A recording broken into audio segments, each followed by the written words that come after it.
On the 4th of July, 1970, amidst the fireworks and fanfare at the San Francisco Zoo, a baby gorilla named Koko came into the world. Koko wasn't your average gorilla. She shattered every expectation, becoming a bridge between animals and humans with a mind that sparkled with intelligence, emotion, and an almost mystical self-awareness. Her story isn't just about a gorilla who learned sign language. It's about a creature who taught humanity how to listen, not just with our ears, but with our hearts. Before she passed in 2018, Koko left behind a message that shook the world, a haunting call to action that forces us to rethink our place in the cosmos. Koko's early years were no walk in the park. Born the 50th gorilla in captivity at the zoo, she faced a life-threatening illness right out of the gate. Separated from her mother for treatment, Koko endured a lonely childhood under the care of human staff. When she was finally strong enough to reunite with her mom, the moment turned bittersweet. Her mother, maybe overwhelmed or distant, rejected her, leaving Koko alone in a sprawling cage, surrounded by unfamiliar faces. For a creature as emotional and social as Koko, that isolation could have broken her spirit. But fate had other plans. Enter Penny Patterson, a young psychology student with a bold vision. Penny wasn't just hunting for a dissertation subject. She was itching to unravel the mystery of animal consciousness. When she met Koko, she didn't see just a gorilla. She saw a mind yearning to connect. Penny took Koko under her wing, determined to teach her American Sign Language, ASL, and plumb the depths of her intellect. What started as an academic experiment soon blossomed into a lifelong bond that changed them both and reshaped how the world views animal potential. Koko was a genius, plain and simple. Within months, she was signing simple words, her big hands shaping gestures with uncanny precision. As she grew, Koko mastered over 1,000 signs and understood more than 2,000 spoken English words. Her vocabulary wasn't just a parlor trick. It was a window into a mind that grasped abstract ideas like love, pain, and even humor. She could distinguish between good and bad, fake and real, wielding nouns, verbs, and adjectives with the finesse of a human kid. The first word she signed? Queen, a term she used for herself, as if she knew she was destined for greatness. But Koko didn't just mimic what she was taught. She innovated. When she saw a ring for the first time, no one had taught her the word. Undeterred, she combined finger and bracelet to create finger bracelet, a term as poetic as it was clever. This wasn't just language. It was creativity, the hallmark of a mind that could think beyond the immediate. Her smarts were measurable, too. Tests pegged Koko's IQ between 70 and 90, a range that overlaps with the human average of 90. For context, the highest average IQ globally, recorded in Japan, is 106. Koko wasn't just smart for a gorilla, she was smart. Period. She aced intelligence tests with ease, often catching Penny off guard with her quick wit. Once, asked to find eyes in a star-filled picture, Koko pointed to the brightest specks, signing eyes with a mischievous glint. It was as if she saw the universe as a living thing watching back. Koko's sense of humor was one of her most human traits. She was a prankster, delighting in both physical gags and wordplay. One time she yanked Penny's hair, then signed sorry while giggling, her massive frame shaking with glee. Another time she teased Penny with a linguistic joke. "I'm gorilla, wanna know who I am?" She signed, pausing for effect before finishing with a playful flourish. These weren't random acts. They showed a theory of mind, the ability to understand, that others have thoughts, feelings, and perspectives different from her own. That's empathy, a trait once thought to be uniquely human. Koko had it in spades. Her humor wasn't just for laughs. It built bridges. When she met comedian Robin Williams, they clicked instantly. Sensing his playful energy, Koko tickled him and signed for him to chase her. Williams, no stranger to improv, played along, and in that moment, the line between human and gorilla vanished. Celebrities like Leonardo DiCaprio sought her out, drawn by her fame and the chance to meet a creature who seemed to understand them on a primal level. Koko's charisma was magnetic, her presence a reminder that intelligence and emotion transcend species.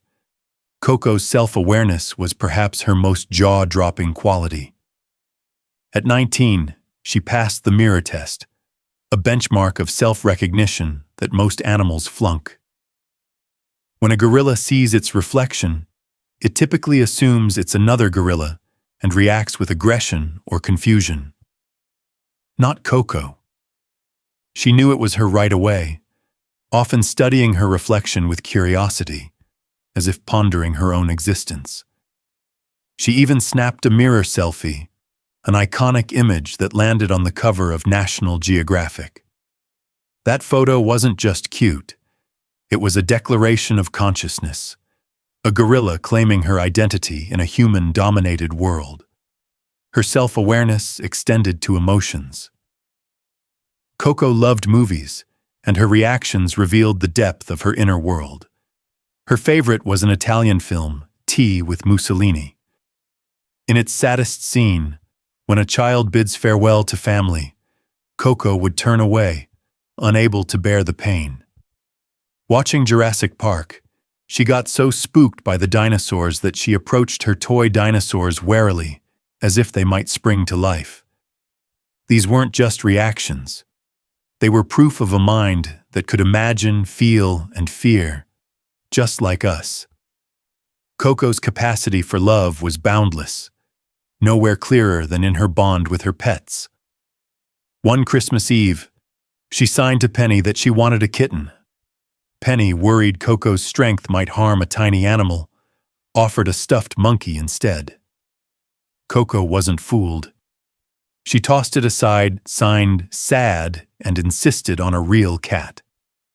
Eventually, Penny let Koko choose from a litter of abandoned kittens. Koko picked the smallest, a tiny gray creature she named All Ball because it looked like a little furry ball. Koko treated All Ball like her own child. She cradled it gently, tried to nurse it, and watched over it with a tenderness that belied her hulking size. Their bond was profound, a testament to Koko's cross-species love. But tragedy struck when All Ball escaped and was killed by a car. When Penny broke the news, Koko's reaction was gut-wrenching. She signed sad and bad, her brows furrowed in grief. For days she made low, mournful sounds, a gorilla's version of weeping. The loss lingered, but Koko's love for cats never faded. She adopted more, each one a new chapter in her story of devotion. The image of Koko with All Ball became another National Geographic cover, and Penny later wrote a children's book, Koko's Kitten, to share their story. It wasn't just about a gorilla and her pet. It was a lesson in empathy, showing kids and adults alike that love knows no bounds. Koko's quirks weren't always charming. She had an odd fixation on nipples, often signing to see or touch those of her caretakers, male or female. In 2005, 3 female staffers filed a lawsuit, claiming they were pressured to indulge Koko's requests. The case sparked controversy, igniting debates among primate experts who noted no other gorilla shared this obsession. Was it a misunderstanding of human boundaries, a byproduct of Koko's unique upbringing, or something else? The lawsuit settled quietly, but it cast a shadow over Koko's dazzling legacy, a reminder that even a wondrous creature like her could be misunderstood. Koko's reflections on life and death were a testament to her extraordinary intellect, a gorilla who seemed to carry timeless wisdom. One day, a caretaker held up a skeleton and asked, "Is this alive or dead?" Without hesitation, Koko signed dead with calm certainty. The follow-up question, "Where do gorillas go when they die?" gave her pause, her gaze drifting to some far-off place. Then she signed, "A comfortable hole," adding a blown kiss goodbye. That answer wasn't just simple. It was a poem, blending stark reality with tender grace. It evoked a peaceful resting place, as if Koko had deeply contemplated life's end. Few animals can grapple with mortality like that. But Koko, with her near-human mind, seemed to ponder existence and the cycle of life. Her words were a living philosophy, proof that beneath that fur was a sage who understood life's fragility and beauty. In her final years, Koko's fame stretched far beyond the zoo. She became a global icon, a symbol of what animals can teach us if we listen. Before her death on June 19, 2018, at age 46, Koko delivered a message to humanity through sign language.